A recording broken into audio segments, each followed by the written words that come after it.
மரணத்திற்கு பின் மறுமை வாழ்கையை பற்றி அல்லாஹ் குர்ஆனில் 78வது அத்தியாயம் 40வது வசனத்தில் சொல்லும்போது, மிக சமீபமாக இருக்கும் மறுமை நாளின் வேதனையை பற்றி உங்களை எச்சரிக்கிறோம். அந்த நாளில் தனது கைகள் உலகத்தில் பாவம் செய்து முற்படுத்தியதை மனிதன் காண்பான். அப்பொழுது அந்த மனிதன் நரகத்தை பார்த்து புலம்புவான். நான் உலகத்திலேயே மண்ணோடு மண்ணாகவே நான் ஆகியிருக்கக் கூடாதா என இறை மறுப்பாளன் கூறுவான். மரணத்திற்கு பின் மறுமை வாழ்க்கையை பற்றி அல்லாஹ் குர்ஆனில் 4வது அத்தியாயம் 42வது வசனத்தில் சொல்லும்போது, அந்த மறுமை நாளில் அல்லாஹ்வை நிராகரித்து அல்லாஹ்வின் தூதருக்கும் உலகத்தில் மாறு செய்தவர்கள் புலம்புவார்கள். பூமி எங்களை விழுங்கியிருக்கக் கூடாதா, எங்களை சமப்படுத்திடக் கூடாதா என்று மரணத்திற்கு பின்னுள்ள மறுமை வாழ்க்கையில் மனிதர்கள் விரும்புவார்கள். மரணத்திற்கு பின் மறுமை வாழ்க்கையை பற்றி அல்லாஹ் குர்ஆனில் 6வது அத்தியாயம் 27வது வசனத்தில் சொல்லும்போது, மறுமை நாளில் நரக நெருப்பின் முன் குற்றவாளிகள் நிறுத்தப்படும்போது புலம்புவார்கள். எங்களுக்கு வந்த கேடே, நாங்கள் திரும்ப உலகத்திற்கு அனுப்பப்பட்டால் நலமாக இருக்குமே. அப்படி உலகத்திற்கு அனுப்பினால் நாங்கள் அல்லாஹ்வின் வசனங்களை பொய்ப்பிக்க மாட்டோம், நாங்கள் உண்மையான முஸ்லிம்களாக இருப்போம் என கூறி புலம்புவார்கள். மரணத்திற்கு பின் மறுமை வாழ்க்கையை பற்றி அல்லாஹ் குர்ஆனில் 89வது அத்தியாயம் 23 முதல் 25வது வசனத்தில் சொல்லும்போது, அந்த நாளில் அவர்களுக்கு முன்னால் நரகம் கொண்டு வரப்படும் போது அந்நாளில் நரகத்தை பார்த்தவுடன் தான் மனிதன் உணர்வு பெறுவான்.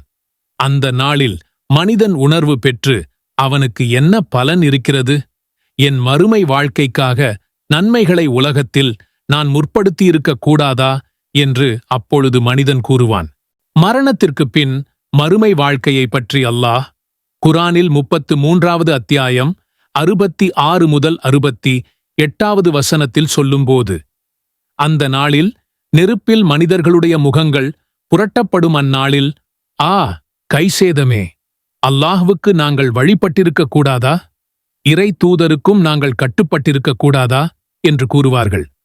மேலும் அவர்கள் கூறுவார்கள், எங்கள் இறைவா, நிச்சயமாக நாங்கள் எங்கள் தலைவர்களுக்கும் எங்கள் பெரியவர்களுக்கும் வழிபட்டோம், அவர்கள் எங்களை வழி கெடுத்து விட்டார்கள் என்றும் கூறுவார்கள். எங்கள் இறைவா, அவர்களுக்கு 2 மடங்கு வேதனையை தருவாயாக, அவர்களை பெருஞ்சாபத்தை கொண்டு சபிப்பாயாக என்றும் கூறுவார்கள்.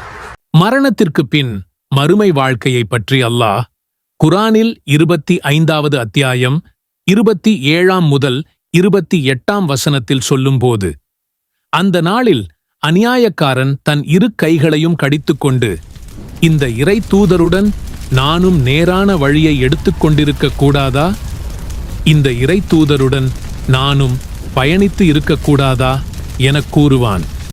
பின்பு கூறுவான், எனக்கு வந்த கேடே, என்னை வழி கெடுத்த இந்த நபரை நான் நண்பனாக ஆக்கிக் கொள்ளாமல் இருந்திருக்க கூடாதா என்று கூறுவான்.